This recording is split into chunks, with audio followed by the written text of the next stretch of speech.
Hello everyone, this is SIG Scheduling meeting on June 11th. We have a few things in the agenda, so I think we can start from dynamic containers. I don't see Tim here. We don't have Tim, okay.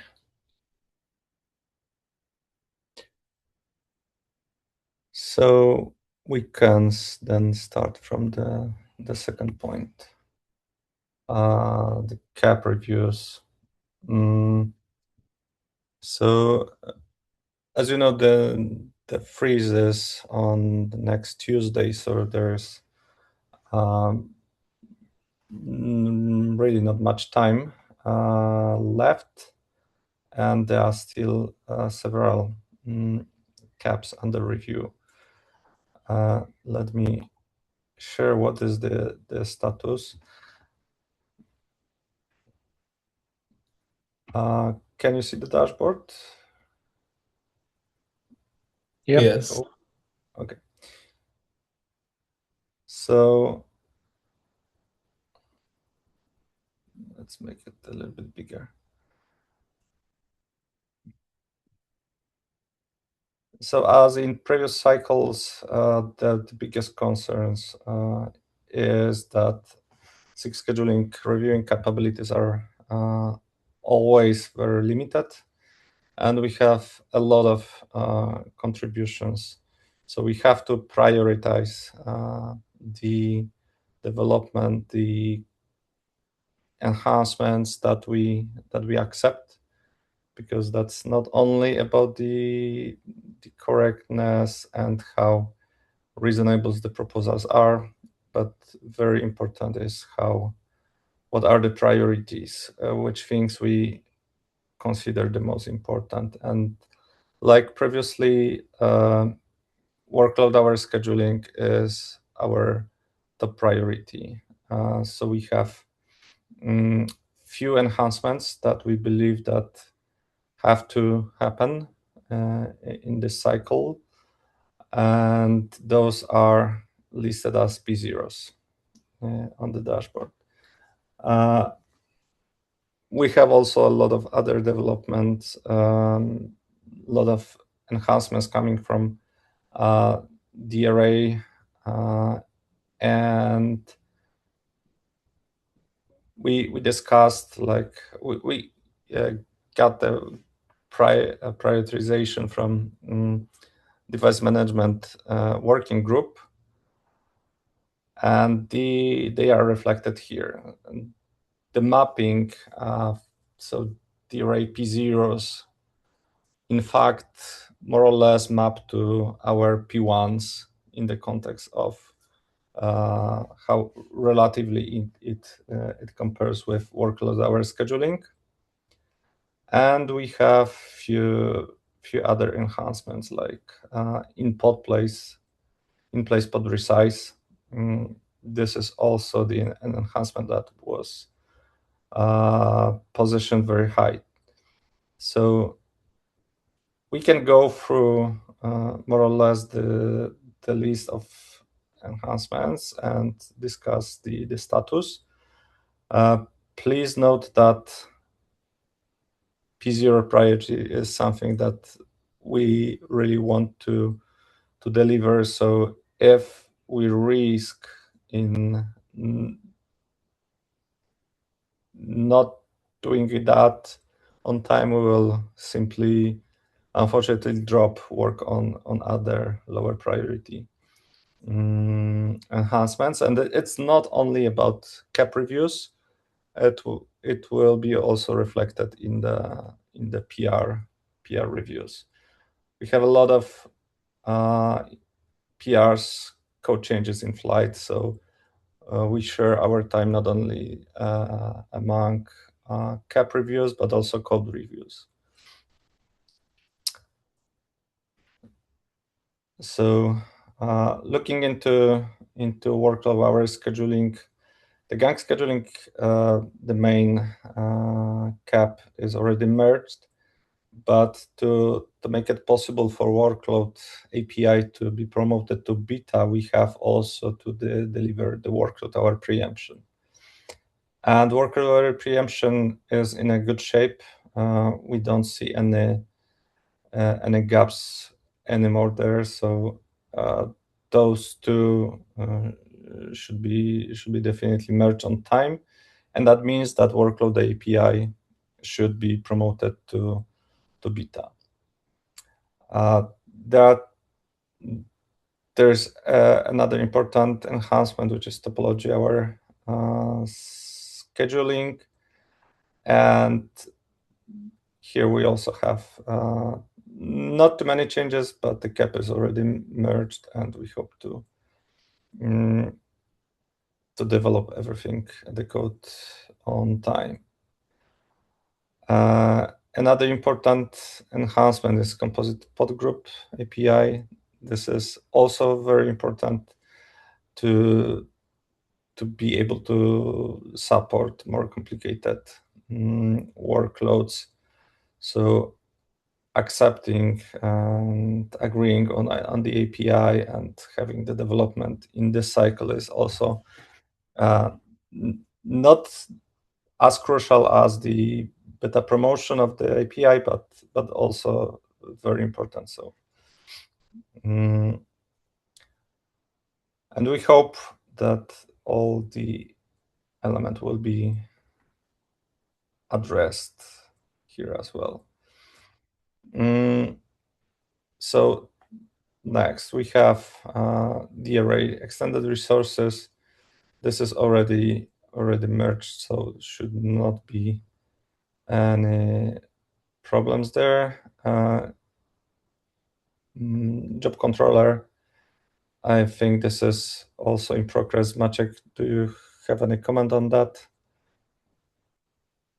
I left some comments. We have also one discussion, so we probably will update the gang scheduling cap with the outcome that for basic policy we would like to execute the preemption a bit differently than for gang policy. And yeah, I think this cap waits for the HEBA to apply the comments mostly. Yeah, I'm working on it. Hopefully it will be ready for you to pick it up again tomorrow for review. You and Wojtek. Yeah, good. Okay, the in-place pod resize also looks very good. It should be approved. Same like controller integration from the SIG scheduling perspective. There is nothing like controversial here. The last one from the P1 is the array preemption. I think we are also good there. Any comments here, Maciek? I have to take a look at it because I haven't read whole cap, so it's still unknown for me. Yeah, the array preemption is pretty important for us to have. But moving forward, we have resource claim support for workloads. It should be also accepted. There are no much changes. Device stains and toleration, it's merged. Not allocatable resources. So we are looking into this cap with Maciek. It was discussed a few times. I think Pravin is also here, so if we find the time, we can talk a little bit more about that. I think Mache already added some comments. Yeah. For alpha, this is another alpha, and it's primarily focused on the node side of the changes, with some changes on the scheduler side as well. In kubelet, yes. So Yeah. So the changes in the API are relatively small. So yeah. So I hope it will. We will have time for it. These attributes is merged opportunistic batching, also like waits for the second pair of eyes to look into it, but I think it's in a good shape. Derived attributes, like, yeah, we approved that. So no blockers here, and pre-queuing hints extension point. The review is in progress, but I think we still need to have some time to move forward with it. Regarding P3s, there's high chance that we will not be able to look into those caps, except the ones that we already reviewed. So for instance, shared consumable capacity or no declared features. So we will try to review them, but unfortunately the time is very limited. So that's the status. And we have this dynamic pod mutation, which we will discuss later on. In place node resource resize, I think we haven't looked into this yet. And pod level resources, I haven't seen it yet. I'm not sure when it got added. It was marked like yesterday as 137, but it's graduating to stable, so probably not much. Not much to do. Okay, Yes. So yeah, that's the status. So if you want to discuss the prioritization or anything else, yeah, that's probably a good time to do so.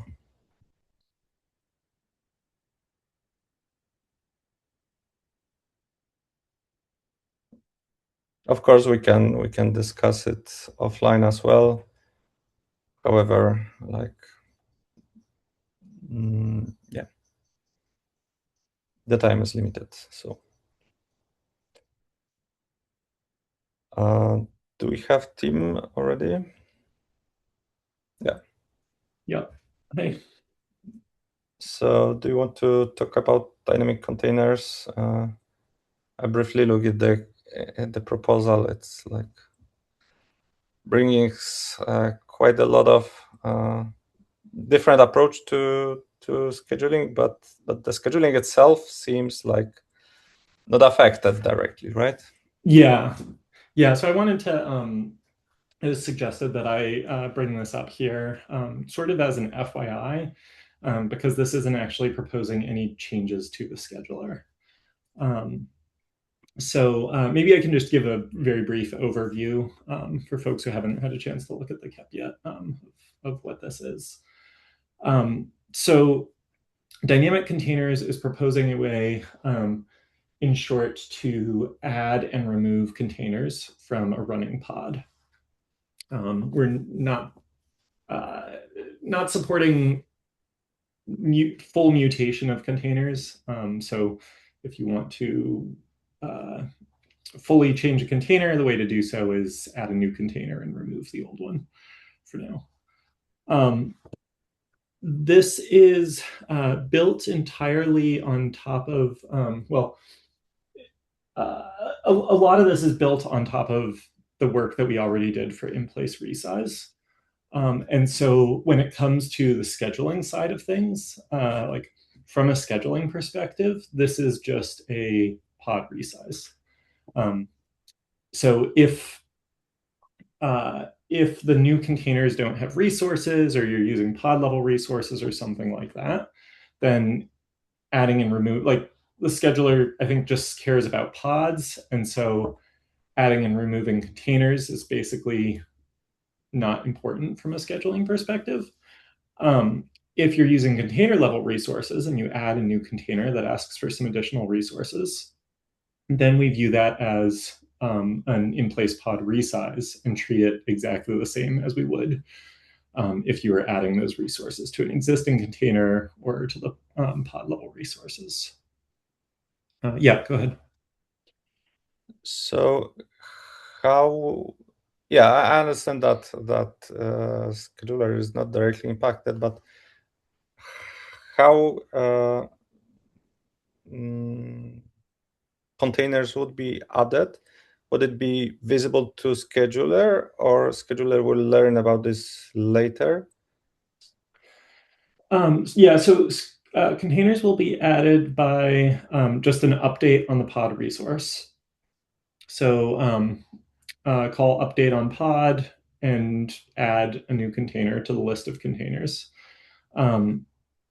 The scheduler would see that as an update event to the pod. And actually, yeah, now that you mention it, my assumption is that it would update the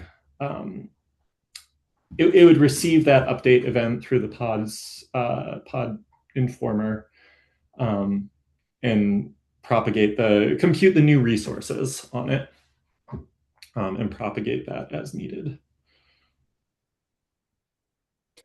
Okay, but adding a container will change the overall resources that pod is requesting, right? So how that would be integrated with in-place pod resize?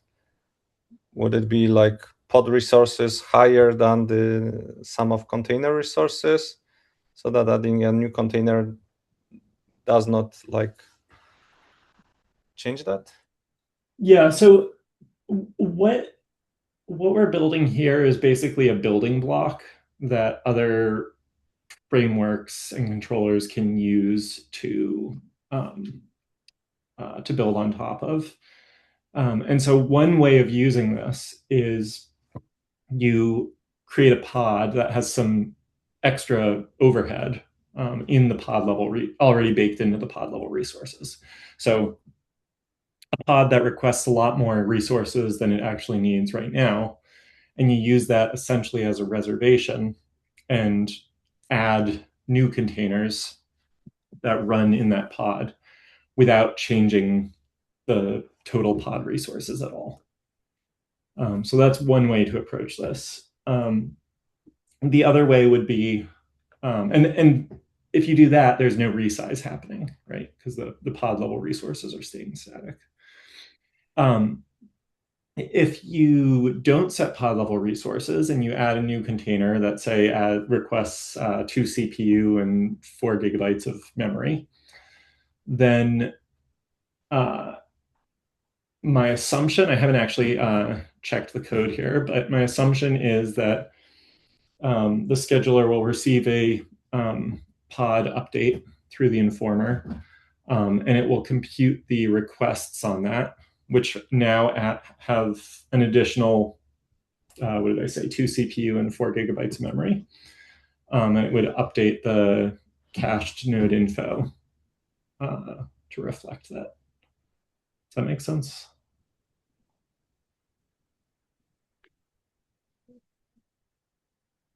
Okay, so the scheduler will see the update through the API server, right? Yeah. Is kubelet involved in this process? So does kubelet accept it first and then updates the pod definition? No, so the update, so the request flow is it updates the pod in the API server. So it gets a new spec. At that point, the scheduler can see the update, and the kubelet can also see the update.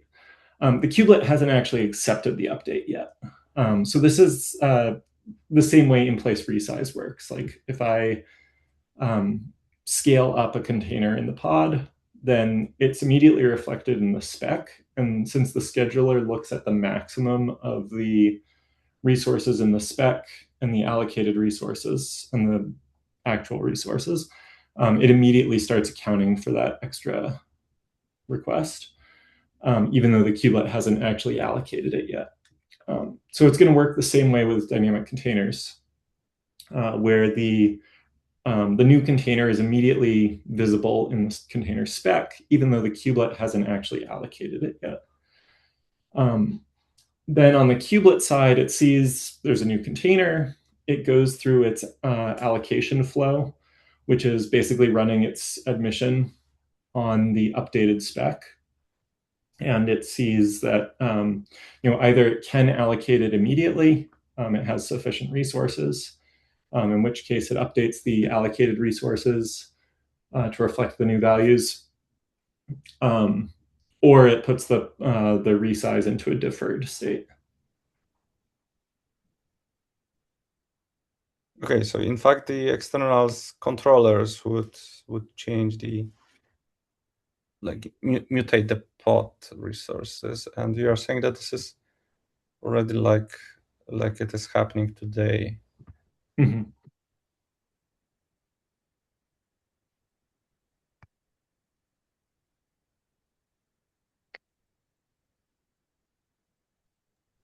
So this is on the implementation side, but it might be worth talking also about this this motivation use case for hierarchical scheduling. So this was kind of originally proposed by Dawn as a way of integrating frameworks like Ray and Slurm more tightly into Kubernetes. And so the idea of the hierarchical scheduling is you have basically your Kubernetes layer, which operates at the pod. And this is, you create a pod, it gets scheduled through the Kubernetes scheduler and run by the kubelet. And then you have a specialized control plane, your framework control plane, which is scheduling work into these existing worker pods as new containers.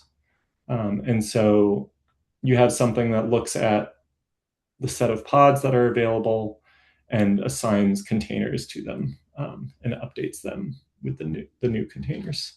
So that's what this hierarchical scheduling model is proposing. I know we've talked about hierarchical scheduling in a few different places, so this is maybe a slightly different model than where it's come up in the past. Okay, so anyway, this is, oh, Kevin.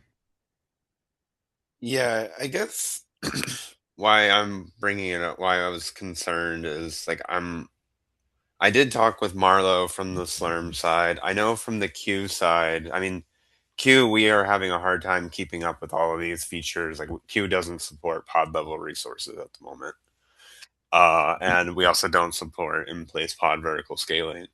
But this is one like I'm actually perfectly fine. Like if, in a world where Q supports pod resources, I think that's valid to say like there's you're reserving these resources and then the scheduler knows that up front and that's what Q would know. Same for Slurm. But then the case where somebody specifies like a low amount of resources, gets on a node, then they start mutating the pods. I struggle in a world like how we could support that in Q. And I mean, if the answer is like we don't care about Q here, like that's I guess fine. I mean, I would hope like in a lot of the other features we are trying to think about like the integration with Q or like auto scaling is like critical to the feature in the beginning, but in this case like it feels like it's something we'll figure out after the fact, and I think that's kind of been my main concern. I think regarding the workload hour scheduling itself, all those features will be integrated from day zero, from day one, because scheduler supports pod level resources, it supports resizing. Yeah, I mean, from the Q side, it's about the quota. Like, how do you track that quota? And what am I emitting versus what's the actual request, and that's something that kind of goes against like what we support in queue at the moment. Like, I mean, our stance for in-place pod vertical scaling is like we evict the workload and reforce an emission if anything changes on the pod.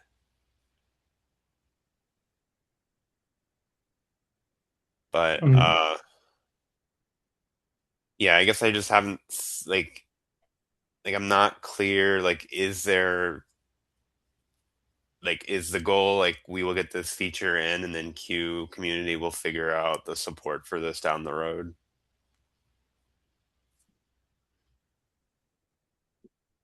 Can you provide a little more information on how the quota works with queue and how it's different from resource quota in Kubernetes? I mean, it's just read from the request. It's just basically we're taking a pod spec and a workload, like a job, and saying what's on the pod spec is what queue checks to see for quota, and then it admits it. And then queue delegates that to the scheduler. But then the problem becomes if we change that after it's emitted, the only thing queue can do is evict the workload and trigger a full scheduling loop again. Why can't it perform the admission check after it's... why can't it perform the admission check on the update? Because I think queue, well, I guess part of it is queue is a higher level scheduler. So like queue is not a scheduler. So like we would delegate that stuff to the scheduler in general. Like I think the issue is maybe it's like it lives above, like it's emitting a workload so that the cube scheduler can start placing it. And then once it's on the node, queue is completely out of the loop now. And so, I mean, maybe it just sounds like these are not great use cases. And like, this is, I think, similar to what Slinky and Slurm does, where like, it's reading the pod spec, deciding what resources and translating that into a Slurm job. And like, because, it's basically trying to say like, I know what the pod spec is. I know what the requests are. I don't know what, like, at least I don't know about for Slurm, but for Q, like we don't look at like the actual utilization or anything like that for determining like, if I request something, but it's used less, like we don't reflect that. It's primarily on the requests of when a workload is created. But yeah, I guess that's at least my main concern. And then also I was talking with Mike McCoon from the auto scaling side, and like, I guess I'm also wondering like how, like, I guess like if you're going in the world where auto scaling provisions a node based off the pod request, but then in reality it can change, I guess it kind of defeats, like it seems like this would be a hard one to support from like an auto scaling perspective. Like we would just get the nodes that, I'm thinking of provisioning requests where we provision a node that's based off the pod requests, the cumulative pod request. But if that could change, then we are effectively could be provisioning like the wrong size node for workloads. Yeah, so I think what we've been saying in the issue all along is that this is a pod resize concern, it's kind of independent of dynamic containers.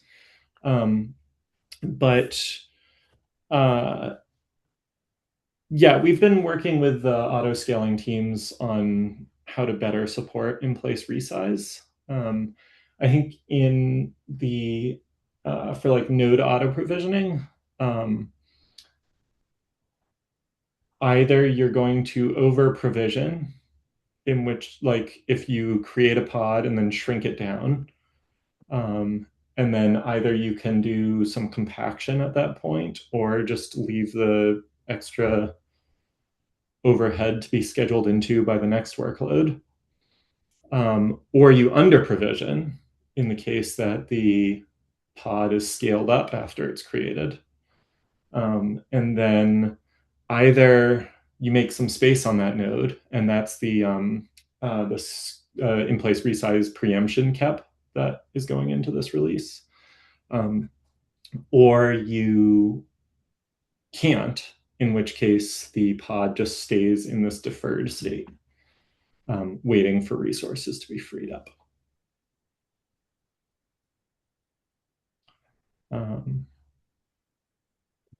But yeah, maybe I don't know how much we want to get into auto scaling in this meeting here. I guess I'm maybe just struggling with like all these conversations about the scheduler. Like the problem is in place pod vertical scaling is GA. So like it sounds like that's what I was also talking about. Is, like it feels like there is you even acknowledge that there's a potential race condition where kubelet can admit and then the scheduler places and turns out that the resources don't exactly match what kubelet knows and vice versa. And it sounds like this is something that occurs. There's work going on about like talking about how to fix it, but I'm not clear like where that is going. Like, is it in this KEP? Is it in a separate KEP? No, this KEP isn't really changing the in-place resize model at all. I think it's better to think of this KEP as a new use of in-place resize than a change of in-place resize itself. So the only difference that this KEP is introducing is that those new resized resources can happen they can happen on a new container. So instead of just adding resources to an existing container, we also let you add resources to a new container. But if like from the scheduler perspective and really every component outside of kubelet, what we care about is the total aggregate pod level resources, or the aggregate pod resources. And from that perspective, it doesn't matter if you're adding the resources on a new container or an existing container, or resizing your pod level resources. And so I think from that perspective, this is just leveraging the existing pod level resource feature rather than any changes to, this is just leveraging the in-place pod resize feature rather than making any changes to resize itself. Does that make sense? Yeah, I mean, I guess what I've always struggled with the in-place pod vertical scaling is that like for Q, the main use case for Q would be somebody using the pod integration, like they're creating pods without an overlying controller. Because in Q, like we look at the workload spec because we know how many pods are actually getting created from that, and that gives us the quota that we are to emit. But then in this case, like for the raylet, I guess I get a little confused on like the use case would be like someone creating like a cube ray, and then in the controller themselves, they're kind of patching the pods, and then like would it eventually like reflect at like the top level workload, or would it be like someone's just managing these pods directly? I'm not sure I totally followed that, but I guess what I'm trying to understand is like for like because like at least for Q, we want to discourage people modifying pods. We would prefer like then they're changing the workload. Like in job set, they're patching like these containers. But it sounds like we don't support like no, I'm not aware of any workload controller that really has relaxed like a lot of the mutation of like we're still kind of have a bunch of open threads about like how to support like in place pod vertical scaling at like the workload level, which is fine. But then like when you're saying like we want specialized control planes for like raylet, I'm like unclear. Is this like a separate controller from something like KubeRay that would be kind of be doing this? And like we expecting this to be like a more advanced use case, or like would we eventually expect like KubeRay to be kind of taking advantage of this feature by directly modifying the pods? Yeah, I think that level of implementation detail is still TBD. So yeah, we don't exactly know the answer of like, is this going to be built into KubeRay or is this a new thing? Okay. But yeah, I mean, I think for like the immediate usage with Q, like there's two options that I see. One is, well, I guess you said Q doesn't support pod level resources yet. So I feel like that's something that needs to be addressed and feels like it should be pretty straightforward. And so the option there is to say, if you want to use this with Q, set your static pod level resources and don't change them. And then there's also the option of leveraging an admission controller, validating admission policy to disable these updates for pods that are controlled by Q. Yeah, I mean, I guess my main concern would, like, I'm thinking of like a Q admin, like what I would want is some kind of policy to forbid users from using this feature with Q. And that's sort of what I don't quite see in this KEP. Like, I mean, maybe like you can deploy something, or I guess it's not a sub resource, right? Resize. I mean, like, I don't think we want to say we should disable resize entirely, but I don't see an avenue for disabling this other than like asking people not to do it. Well, you could use, how do you know if a pod is being managed by Q? I mean, there would be a label, yeah, like there would be a label so you would know, but I guess like generally like a cluster admin would just like be setting up quota, and I think they would kind of expect like, you know, the quotas should not be changing from what's emitted. And then, but what we're saying here is like people can change the pods. And I guess what I see, like this for alpha, like what I see is the control of this is under a feature gate. And like, I guess my point is I would like to maybe better understand like how an admin would disable this feature or not disable this feature in the KEP, and kind of having that, like, because like I almost would, like, I don't know, like, we don't have like a pod level field to say like, you know, resizing is not allowed on this or anything like that, do we? No, I can add a section to the KEP on this. I mean, the easiest thing to do would be to just create a validating admission policy that handles pod updates and says you can't change containers or you can't resize.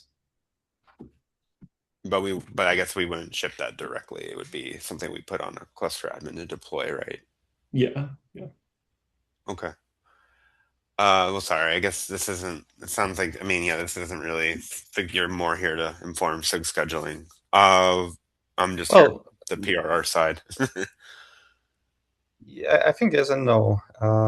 Regarding in-place pod resize GA graduation, we had a discussion about the race between kubelet and scheduler, and like we accepted the fact that in the pod by pod scheduling approach, kubelet was always like the source of truth, and it could take arbitrary decisions to scale up to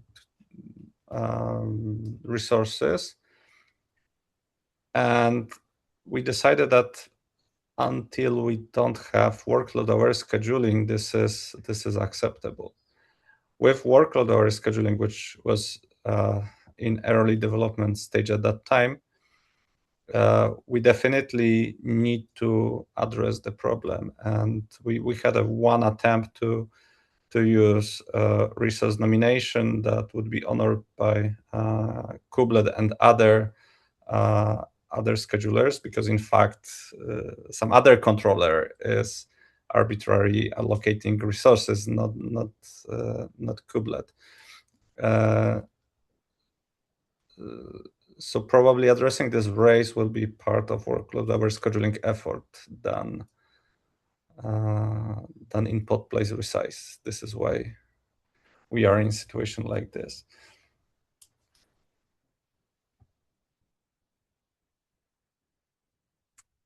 Sorry, so I think this is still a concern, but the fix probably will have to happen on the workload or scheduling side. Okay. And just to reiterate, I don't think that this dynamic containers proposal changes the state of this race at all. Yeah, this is like completely reusing the existing building blocks. So yeah, I think So the only question I wonder is like, would it make it more prevalent? Like, because I mean, it sounds like this race could happen. Maybe it's rare, but if like users are able to mutate containers, does this make the race like more common in environments? The only reason it would make it more common is just because you're doing more resizes. Like this is another use case for in-place pod resize, so maybe it will drive up the total QPS of resize potentially if this gets a bunch of adoption. But again, like it isn't going to make it any more likely than just doing more frequent resizes would.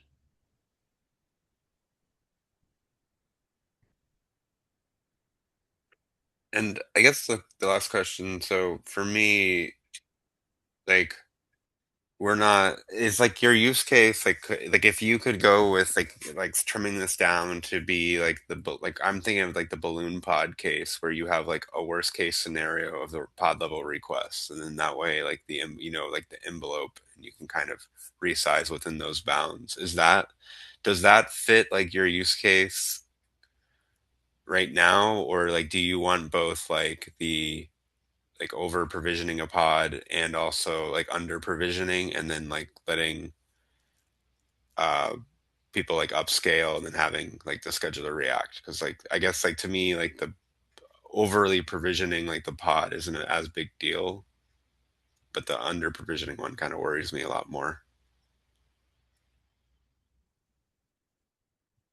I mean, I think the under provisioning case would be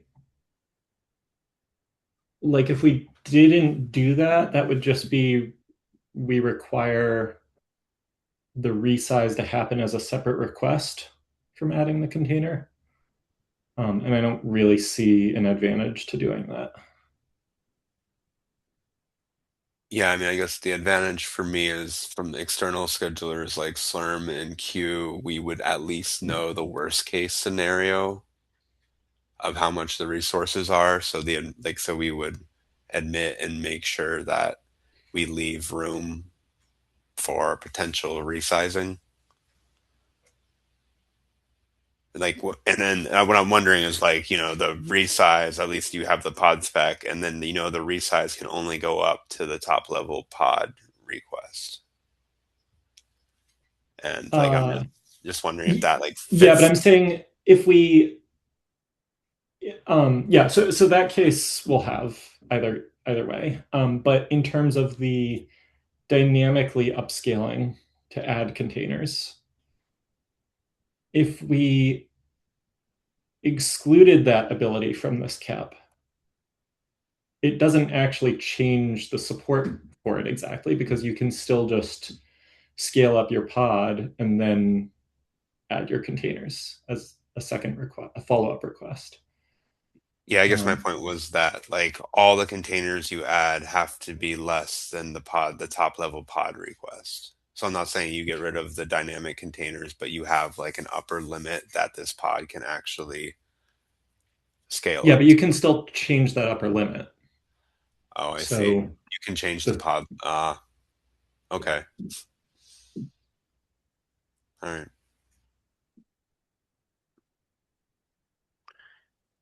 Yeah, and I guess from the Q side, the bigger concern for us is really on the workload support is what I think we would really need for this to be fully available everywhere. So I guess I'm fine if we continue with this. But yeah, I would like to maybe just have some at least updates from the cap about how you could disable this versus without Sure. relying on the feature gate. Sure. And yeah, and I guess for the race condition, I don't know if that's a KEP. Like this seems like it might be like a pre-KEP phase. I wasn't aware of this until I started reviewing this, but I'm not as involved in SIG scheduling. So maybe it'd be nice to convey that this is something that's like going on, because this seems to impact a couple different KEPs, but I wasn't, aware of this Google Doc until just like today. I think there is an issue filed for it as well.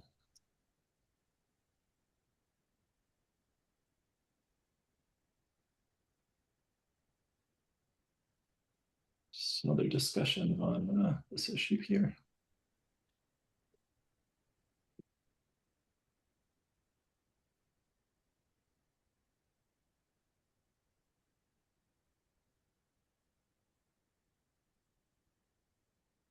Okay. All right, well, thank you. That's all I have. Sorry.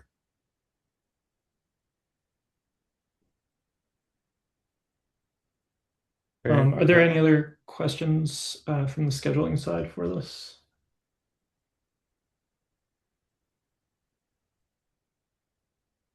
Any comments regarding the race? I'm not sure if we are going to work on it in the nearest release, in the next release, either. I don't know, Pavel, Wojtek, any comments here?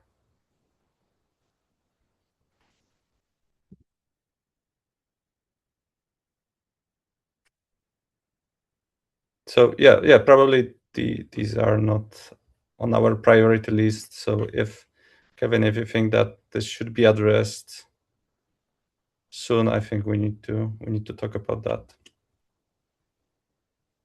I mean, I think from alpha, as long as we have an opt-out, I don't love the idea of a mutating emission policy because I don't imagine most cluster admins would not deploy this. Like, I think that's generally like what I found, but I think that for alpha, at least making this a bit more clear in the doc would be good. Yeah, and I guess I would be curious, like if you've reached out back to like Marlo on the Slurm side, because I did talk to her about this one, and I know I'm like maybe I'm not as clear on the Slurm lit. Like, there's a couple ways you can deploy Slurm, but I know that they have the same problem we would have in Q for supporting this. But maybe that's for the Slurm bridge. I don't know if you're talking about like deploying Slurm within a pod. I don't know. I'm a little confused on the use cases on this one. Is the main like I'm having a hard time like understanding like how the external frameworks or the autonomous framework governance would actually leverage this feature, but I can at least follow up offline on that one with you.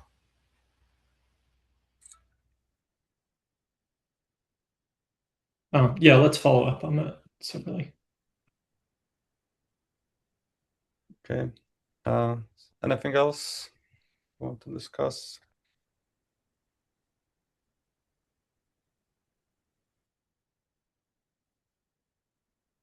So if not, I think we can wrap up. So thank you, everyone, and have a good day. Bye. Thank you. Thank you, bye.